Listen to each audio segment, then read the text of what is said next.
Good morning everyone. आज हम उसी पार्ट को आगे बढ़ाते हैं। इससे पीछे वाले पार्ट में हमने डिस्टेंस की कुछ यूनिट्स के बारे में पढ़ा था, एस्ट्रोनॉमिकल यूनिट, लाइट ईयर, पर सेकंड और भी कुछ अनदर यूनिट पढ़ी थी हमने डिस्टेंस की। आज हम इसी पार्ट को आगे बढ़ाते हैं और इसमें आज पढ़ते हैं order of magnitude. Order of magnitude क्या होता है? ऑर्डर ऑफ मैग्नीट्यूड क्या हो जाएगा? Order of magnitude of a quantity as the power of 10 which gives as the value of nearest to the actual value of the quantity। मतलब 10 की power में हमें इसको एक्सप्रेस करना है और जो 10 की पावर में जो वैल्यू आती है वो एक्चुअल वैल्यू के नियरेस्ट में वैल्यू बताएगा। जैसे for example radius of earth है। रेडियस ऑफ अर्थ कितनी होती है? इसकी पावर में अगर बात करें तो कितनी होती है? 10⁻⁷। तो 7 क्या है? इसका ऑर्डर है। कैसे होती है अभी आगे हम डिस्कस करेंगे। रेडियस ऑफ प्रोटॉन 10⁻⁻15 होता है, तो -15 क्या है? इसका ऑर्डर है। Average distance between sun and earth कितनी है? 10⁻11 मीटर होती है ना। ये हमने पीछे वाले में एस्ट्रोनॉमिकल यूनिट पढ़ी थी, उसके अंदर भी स्टडी किया था कि वैल्यू कितनी होती है? 1.5 × 10⁻11 मीटर होती है। तो यानी जो 10⁻11 है ये एक्चुअल वैल्यू की क्या आ रही है? नियरेस्ट में वैल्यू है। अब इसको ऑब्टेन कैसे करते हैं हम? जैसे यहाँ पे 1 है, 10 की पावर में एक्सप्रेस करना है हमने, तो 10 की पावर में इसको कैसे एक्सप्रेस करेंगे? अगर 0 लिखेंगे हम इसकी तो ये क्या हो जाएगी? 0। अब यहाँ पे यानी 1 का जो ऑर्डर ऑफ मैग्नीट्यूड है वो कितना हो जाएगा? 0 हो जाएगा। इसके बाद में 49 है। 49 को कैसे लिखेंगे? ये बात हमेशा याद रखनी है कि ये हमें वैल्यू हमें 10 से छोटी बनानी है। 10 से छोटी कैसे बनाएंगे? जैसे 49 है, 49 को क्या लिख सकते हैं हम? 4.9 × 10⁻1 लिख सकते हैं यहाँ पे।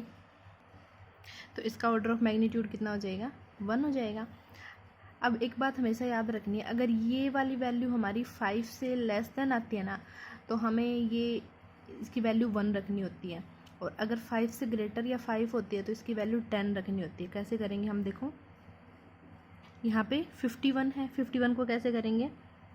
5.1 × 10⁻, कितना हो जाएगा? 1। तो इसका ऑर्डर ऑफ मैग्नीट्यूड कैसे निकालेंगे? 10⁻1 तो है यहाँ पे, और यहाँ पे ये 5 से वैल्यू क्या आ गई? बड़ी आ गई। 5 से वैल्यू बड़ी आ गई तो ये क्या लिखेंगे हम? इसको 10, एक 10 और कर देंगे तो इसका ऑर्डर ऑफ मैग्नीट्यूड कितना हो जाएगा? इसका ऑर्डर ऑफ मैग्नीट्यूड हो जाएगा 2। जैसे 499 है, इसको हम कैसे लिखेंगे? 10 से छोटी रखनी है वैल्यू, तो 4.99 × 10⁻, कितना हो जाएगा? 2। अब ये कितना हो जाएगा? 10⁻2 हो जाएगा। यहाँ पे ये वैल्यू क्या है? 5 से छोटी है। 5 से छोटी है तो इसकी वैल्यू कितनी रखेंगे हम? 1 रखते हैं। 5 से छोटी है तो 1 रखनी है। अगर 5 से बड़ी या 5 है तो वहाँ पे कितना रखना है? 10 रखना है। तो इसका ऑर्डर ऑफ मैग्नीट्यूड कितना हो जाएगा? 2। जैसे ये है 501 है, तो इसको कैसे लिखेंगे हम? 5.01 × 10⁻, कितना हो जाएगा? 2। अब ये 10⁻2 तो है ही यहाँ पे, 5 का कितना लिखेंगे हम? 10। तो इसका ऑर्डर ऑफ मैग्नीट्यूड कितना हो जाएगा? 3। आ गया समझ में? अब इसके बाद में है मेजरमेंट ऑफ लेंथ। लेंथ को मेजर कैसे करते हैं हम? लेंथ को मेजर करने के तरीके, 2 तरीके हैं। एक है डायरेक्ट मेथड और एक होता है इनडायरेक्ट मेथड। डायरेक्ट मेथड में हम इन स्केल्स की हेल्प से मेजर कर सकते हैं। कौन कौन से होते हैं? Metre scale, vernier calliper, screw gauge and spherometer. ये जो स्केल हैं इनसे हम डायरेक्ट वैल्यू को मेजर कर सकते हैं। जैसे आपको एक ट्रायंगल बनानी है, तो ट्रायंगल बनानी है आपने 10 सेंटीमीटर की रखनी है, उसकी इक्विलैटरल ट्रायंगल बनानी है, तो 10 सेंटीमीटर की साइड रखनी है उसकी। तो कैसे करोगे आप? स्केल लोगे, स्केल के एक पॉइंट पे 0 वाला पॉइंट और दूसरे वाले पॉइंट पे कितने का? 10 का। तो वहाँ से एक लाइन खींच दोगे। मतलब हम डायरेक्ट वैल्यू मेज़र करके लिख सकते हैं ना, वो डायरेक्ट मेथड है हमारे पास में। अब इनडायरेक्ट की बात करें, इनडायरेक्ट में कैसे आ जाएगा? इनडायरेक्ट में लार्ज डिस्टेंस और साइज़ कैलकुलेट करने के लिए, और एक वेरी स्मॉल डिस्टेंस और size of the molecules calculate करने के लिए। आज हम पढ़ेंगे लार्ज डिस्टेंस एंड साइज। सबसे पहला जो इनडायरेक्ट मेथड में लार्ज डिस्टेंस के लिए बढ़ते हैं उसको बोलते हैं हम पैरेलैक्स मेथड बोलते हैं। पैरेलैक्स मेथड क्या होता है कि मतलब कोई भी 2 स्टार्स हैं, मतलब एक स्टार है, अर्थ से कोई भी स्टार या प्लेनेट है, उसके बीच की जो डिस्टेंस हमें मेज़र करनी है वो हम पैरेलैक्स मेथड से कर सकते हैं। कैसे लिखेंगे हम इसकी डेफिनेशन, या कैसे बता सकते हैं हम? ये हमने लिख दिया। पैरेलैक्स मेथड क्या होता है? Large distance such as the distance of a planet और ए स्टार फ्रॉम अर्थ, मतलब अर्थ से कोई प्लैनेट या स्टार है, उनके बीच की जो लार्ज डिस्टेंस है वो मेजर करने के लिए यूज़ कर सकते हैं हम पैरालैक्स मेथड का। अब पैरालैक्स होता क्या है, जैसे मान लिया कि ये पेन है, ठीक है, इस पेन को हम देख रहे हैं यहाँ से, मतलब हमने ये पेन ऐसे रख रखा है, ये ऐसे पकड़ लिया हमने पेन। अब इस पेन को हम दोनों आंखों से देख रहे हैं, हमें इसकी पोजीशन यही दिखाई देगी। अब हम इस पेन को एक आंख बंद करके देखेंगे, ना तो पेन को हिलाना है और ना ही अपने सर को हिलाना है। तो मतलब इसकी पोजीशन अगर हम एक आंख बंद करके देखेंगे तो हमें पोजीशन थोड़ी सी चेंज दिखाई देगी, किसके रिस्पेक्ट में, इसके बैकग्राउंड के रिस्पेक्ट में। अब अगर उस आँख को खोल के और दूसरी आँख को बंद करके देखें तो भी इसकी पोजीशन क्या दिखाई देगी, हमें चेंज दिखाई देगी इसके बैकग्राउंड के रिस्पेक्ट में। इसको क्या बोलते हैं हम, पैरालैक्स बोलते हैं इसको, यानी एक ही ऑब्जेक्ट की अलग अलग पोजीशन दिखाई देना, किसके रिस्पेक्ट में, उसके बैकग्राउंड के रिस्पेक्ट में उसके अलग अलग पोजीशन दिखाई देना, उसको क्या बोलेंगे हम, पैरालैक्स बोलेंगे। ये आपको एक्सपेरिमेंट करके देखना है। कैसे लिखेंगे हम इसको, यानी to change in the position of an object with respect to background when the object is seen from the two position, मतलब एक ऑब्जेक्ट की दो अलग अलग पोजीशन दिखाई दे रही है हमें उसके बैकग्राउंड के रिस्पेक्ट में, और इसी को क्या बोलते हैं हम, पैरालैक्स बोलते हैं। और ये पैरालैक्स कैसे होता है, ये पेन का एग्जांपल देके मैंने आपको समझा दिया, ये आपने करके देखना है। अब जो दो डिफरेंट पोजीशन दिखाई दे रही है ना, उनके बीच की जो डिस्टेंस होती है उसको क्या बोलते हैं, basis. The distance between two positions is called basis. कैसे होती हैं देखो, ये जैसे हमारे पास में ये दो पोजीशन है हमारे पास में, ये ए पॉइंट है, ये बी पॉइंट है। हमने मान लिया कि ये अर्थ है, ठीक है, अर्थ के सरफेस से देख रहे हैं हम, अर्थ का एक ये वाला पॉइंट है, पहले यहाँ से हम यहाँ पे कोई प्लैनेट है उसको देख रहे हैं, ठीक है, हम थोड़ी देर बाद में उसको यहाँ से देखते हैं। तो ये इनके बीच का जो एंगल बनता है उसको क्या बोलते हैं, सॉरी ये पॉइंट यहाँ पे है, इनके बीच का जो एंगल बनेगा इसको क्या बोलेंगे हम, थीटा से डिनोट करेंगे, और इसको क्या बोलते हैं, पैरालैटिकल एंगल बोलते हैं। जैसे सपोज करो कि ये बहुत बड़ा एक सर्कल है, यहाँ से एक बहुत बड़ा ये सर्कल है, ठीक है, तो ये अर्थ की क्या है, रेडियस है, यानी ये हमने इसको डी से डिनोट कर दिया, कैपिटल डी से।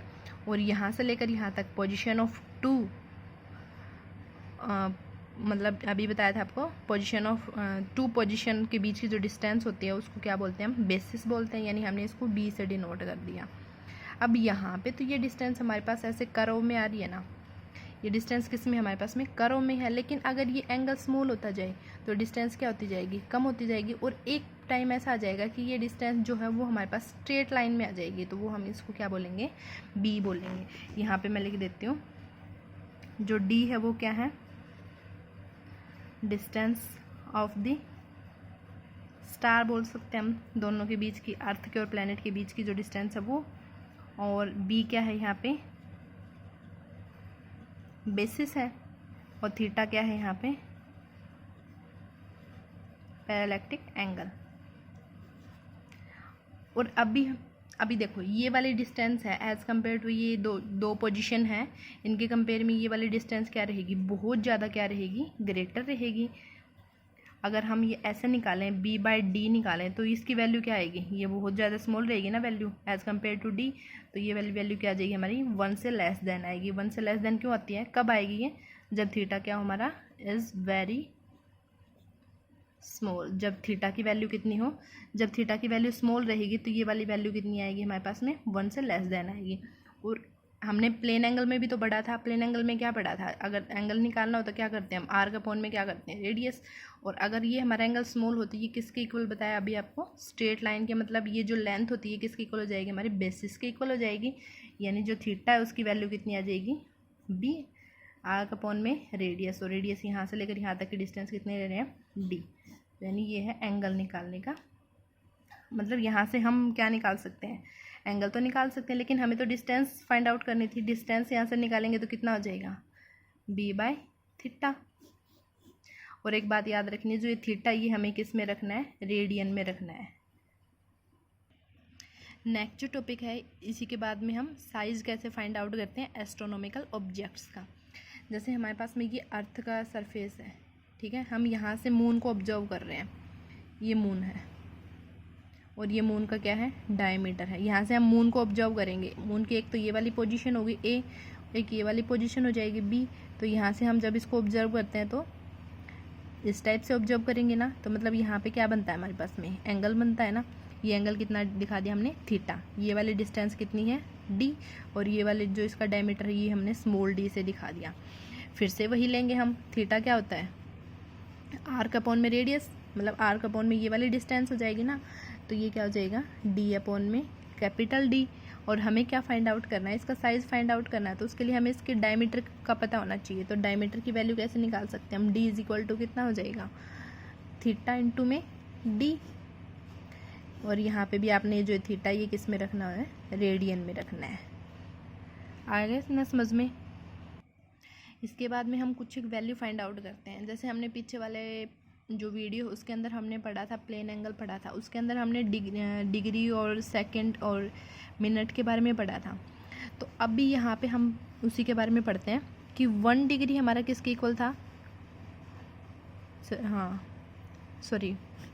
डिग्री में, रेडियन में वैल्यू फाइंड आउट करते हैं 1 डिग्री की, 1 मिनट की और 1 सेकंड की। तो हमने पढ़ा था कि जो पाई रेडियन होता है हमारा वो किसके इक्वल होता है, 180 डिग्री के। यानी हम ऐसे बोल सकते हैं 2 पाई रेडियन 360 के इक्वल होगा। तो बात वही है, 2 से काटोगे तो ये वैल्यू 180 आ जाएगी। तो 1 डिग्री किसके इक्वल हो जाएगा, 1 डिग्री किसके इक्वल हो जाएगा, पाई बाय 180। और पाई की वैल्यू कितनी होती है, 22/7 इंटू में 180 हो जाएगा। जब इसको सोल्व करते हैं ना तो हमारे पास में वैल्यू आती है 1.746 इंटू 10⁻⁻2 रेडियन। ये हमने किस में निकाला, 1 डिग्री में कैलकुलेट किया है। अब हम इसको 1 मिनट में कैलकुलेट करते हैं। 1 मिनट में कैलकुलेट करने के लिए हमें पता होना चाहिए कि जो हमारा 1 डिग्री था वो किसके इक्वल था, 60 मिनट के इक्वल था। तो यहाँ से 1 मिनट किसके इक्वल आ जाएगा, 1 मिनट किसके इक्वल आ जाएगा, 1 डिग्री बाय 60 के इक्वल हो जाएगा। और 1 डिग्री किसके इक्वल होता है, पाई बाई 180। तो यानी इसको हम कैसे लिख सकते हैं, 1/60 इंटू में पाई बाय 180 लिख सकते हैं यहाँ पे। और जब हम इसको सॉल्व करके लिखेंगे, यानी पाई की वैल्यू पुट कर देंगे, जब इसको हम सॉल्व करके लिखेंगे तो इसकी वैल्यू कितनी आती है, 2.91 इंटू 10⁻⁻4 रेडियन। इसके बाद हम इसको सेकंड में कैलकुलेट करते हैं। सेकंड में कैसे कैलकुलेट करेंगे, हमने क्या पढ़ा था कि जो हमारा 1 मिनट है वो किसके इक्वल होता है, 60 सेकंड के इक्वल होता है। तो 1 सेकंड किसके इक्वल आ जाएगा, 1/60 मिनट। और मिनट से फिर हम इसको डिग्री में कन्वर्ट करेंगे तो किस में आ जाएगा, 1/60। तो यहाँ पे डिग्री में करेंगे तो ये एक बार और 60 आ गया, लेकिन ये डिग्री में है अभी, और डिग्री हटाएंगे तो कितना आ जाएगा, पाई बाय 180। और पाई की वैल्यू 22/7 जब पुट करेंगे इसके अंदर तो कितनी आ जाएगी हमारे पास में वैल्यू, 4.85 इंटू 10⁻⁻6 रेडियन। ये जो 3 वैल्यू बताई हैं आपको, ये सोल्व करके बताएंगे। ये डायरेक्ट भी याद रख सकते हैं आप, और इनको ये ऐसे सोल्व भी कर सकते हैं हम। अगर जो न्यूमेरिकल्स हैं उनके अंदर हम ये डायरेक्ट वैल्यू पुट कर देंगे, हमें ये कैलकुलेशन करने की ज़रूरत नहीं पड़ेगी। तो इसलिए आपको ये वैल्यूज़ बताई हैं। अभी जो ये हमने पैरेलैक्स मेथड और जो ये साइज ऑफ एस्ट्रोनॉमिकल ऑब्जेक्ट्स निकाला है, इसी पे हम कुछ न्यूमेरिकल्स करते हैं, फिर आपको समझ में आ जाएगा और भी अच्छे से। ये जो फर्स्ट न्यूमेरिकल है वो क्या है हमारे पास में, the moon observe from 2 diametrically opposite point A and B on earth, the angle theta subtended at the moon by 2 direction of observation. ये हमारे पास में दे रखी है 1 degree 54 minute. Given the diameter of the earth to about, ये diameter दे रखा है। Compute the distance moon from the earth, moon और अर्थ के बीच की डिस्टेंस कैलकुलेट करनी है। अभी हमने पढ़ा था ये, मैं सीधा बता देती हूँ आपको कि हमारे पास में थीटा के कितना गिवन हमें, 1 डिग्री 54 मिनट गिवन हमें। तो इसको हम डायरेक्ट हम मिनट में कन्वर्ट कर लेंगे। 1 डिग्री में कितने मिनट होते हैं, 60 मिनट होते हैं। 60 ये और 54 ये टोटल कितने हो जाएंगे, 114 मिनट हो जाएंगे। और इसके आगे हम, ये मिनट है, अभी मैंने आपको यहाँ पे वैल्यू बता रखी है कि मिनट से हम सेकंड में और सेकंड से हम रेडियन में कैसे कन्वर्ट कर सकते हैं। ये मिनट है, 1 मिनट में कितने सेकंड होते हैं, 60 सेकंड होते हैं। यानी हम इसको सेकंड में कन्वर्ट करेंगे, कितना आ जाएगा हमारे पास में, 114 इंटू में ये कितना आ गया, 60 सेकंड में आ गया। अब रेडियन में कन्वर्ट करना है। थीटा हमेशा ऑलवेज हमें किस में लेना है, हमने रेडियन में लेना है। तो रेडियन में ये अभी हमारा किस में आया है, सेकंड में आया है। मिनट से हमने किस में कन्वर्ट किया, इसको सेकंड में किया। अब इसको हमें किस में कन्वर्ट करना है, रेडियन में। और सेकंड से रेडियन में कन्वर्ट करने के लिए डायरेक्ट वैल्यू मैंने आप यहाँ पे लिख दी है, जो अभी आपको थोड़ी देर पहले पीछे सोल्व करके बताई थी। तो इसकी वैल्यू कितनी होती है, 4.85 इंटू 10⁻⁻6। तो ये हम डायरेक्ट यहाँ पे पुट कर देंगे 4.85 इंटू 10⁻⁻6। अब ये पूरा हमारा किस में कन्वर्ट हो गया, रेडियन में कन्वर्ट हो गया। जब इसको हम सोल्व करेंगे, मल्टीप्लाई करेंगे हम इनकी, तो वैल्यू कितनी आती है हमारे पास में 3.32 इंटू 10⁻⁻2 रेडियन। ये मल्टीप्लाई तो आप कर सकते हो सिंपल। अब यहाँ पे देखो, इसके अंदर हमें एक चीज़ और दे रखी है, given the diameter of the earth about, मतलब जो दो पोजीशंस होती हैं ना, उनके बीच की जो डिस्टेंस है, जो बेसिस हमें दे रखी है वो कितनी दे रखी है, जो बी की वैल्यू है वो कितनी दे रखी है, 1.276 इंटू 10⁻7 मीटर। हमें फाइंड आउट क्या करना है, दोनों के बीच की क्या फाइंड आउट करनी है, डिस्टेंस फाइंड आउट करनी है। फॉर्मूला अभी हमने स्टडी किया था, अभी हमने कैलकुलेट किया है। फॉर्मूला कितना आता है, बी बाय थीटा। बी की वैल्यू कितनी है, 1.276 इंटू 10⁻7 अपॉन में थीटा की वैल्यू कितनी है हमारे पास में, 3.32 इंटू 10⁻⁻2। -2 जब ऊपर जाएगा किस में हो जाएगा, ये प्लस में हो जाएगा ना। तो पावर यहाँ पे आप पावर तो सोल्व कर सकते हो, और इसको क्या करना है, हमने डिवाइड करना है। और डिवाइड करके वैल्यू कितनी आ जाएगी हमारे पास में, 3.84 इंटू 10⁻8 मीटर। मतलब दोनों के बीच का जो डिस्टेंस है वो ऐसे होगी। जो हमने पैरालैक्स मेथड पढ़ा था ना, उससे डिस्टेंस फाइंड आउट करनी है, वही फॉर्मूला यूज़ किया है यहाँ पे। बस ये आपने ये कैलकुलेट करने आने चाहिए। जो नेक्स्ट न्यूमेरिकल है वो क्या है, the sun's angular diameter is measured to be 1920 second दे रखा है। Distance of the sun from the earth दे रखी है 1.496 into 10⁻11 metre. What is the diameter of the sun. Sun का डायमीटर कैलकुलेट करना है। मतलब हमने साइज़ के बारे में पढ़ा था ना, ये वाला जो पढ़ा था अभी साइज़ के बारे में, ये वाला फॉर्मूला इसके अंदर यूज करेंगे हम। बस ये जो सेकंड में दे रखी है वैल्यू, ये किस में कन्वर्ट करनी है, हमने रेडियन में कन्वर्ट करनी है। क्या हो जाएगी हमारे पास में वैल्यू, सबसे पहले हम लिखेंगे जो सन का एंगुलर डायमीटर दे रखा है, मतलब जो सन के जो थीटा की वैल्यू दे रखी है वो कितनी दे रखी है हमें, 90-20 सेकेंड दे रखी है। और इसको तो हम सीधा डायरेक्ट रेडियन में कन्वर्ट कर सकते हैं, क्योंकि 1 सेकेंड इज इक्वल टू कितना होता है, 4.85 इंटू 10⁻6 रेडियन होता है। तो इसको हम क्या कर देंगे, सेकेंड, इसको हमें रेडियन में कन्वर्ट करने के लिए इससे क्या कर देंगे, मल्टीप्लाई कर देंगे।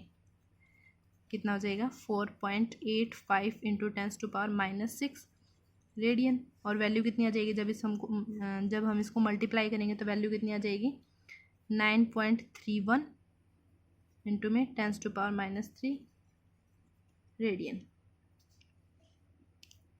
अब जो सन है और जो अर्थ है उनके बीच की डिस्टेंस हमें दे रखी है, कितनी है, डी की वैल्यू कितनी है, यहाँ पे डी की वैल्यू कितनी गिवन है, 1.496 इंटू 10⁻11 मीटर।